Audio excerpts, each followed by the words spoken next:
momento, a Ponte mereceu qualquer outro tipo de resultado a não ser a derrota. E a impressão que eu fiquei ao longo dos 90 minutos, mais acréscimos, é que a Ponte foi surpreendida, né? E não é possível que seja surpreendida, porque o Gilmar Dalpozo sempre, o estilo e conceito dele é justamente esse: perdeu, pressiona. Perdeu a bola, tenta picotar a partida. E o time dele sempre é muito forte na marcação, jogando principalmente fora de casa nos contra-ataques.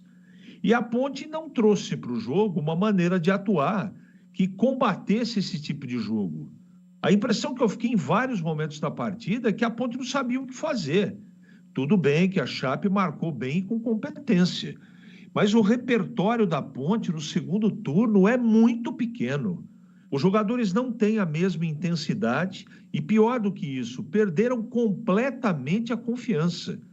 Você percebe nitidamente que nas jogadas de ataque, os jogadores têm a bola queima nos pés e toda a penúltima bola e bola final não tem o jogador da Ponte, seja ele qual for, não vou tirar ninguém do balaio. A falta de tranquilidade é completa.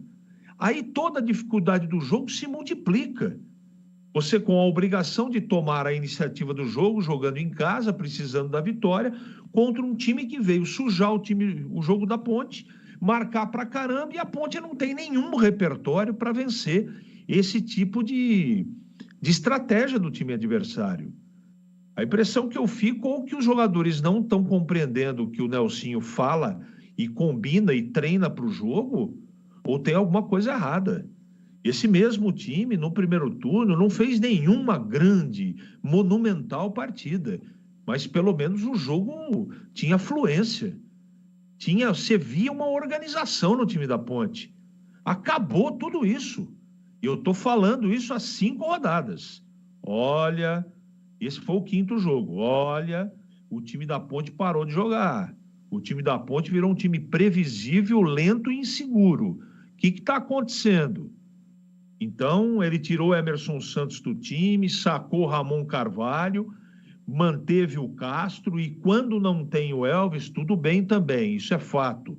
Não ter o Elvis e não ter o Gé, que são os principais jogadores, nós temos que considerar isso, porque a Ponte não tem substituto para os dois. Mas, desculpe, mesmo assim, não justifica a falta de fluência, de inteligência de futebol que a Ponte demonstrou hoje. Um futebol vergonhoso, para um esquema tático horroroso, para uma execução desastrosa. Por isso, a Chape venceu 2-0. Edu.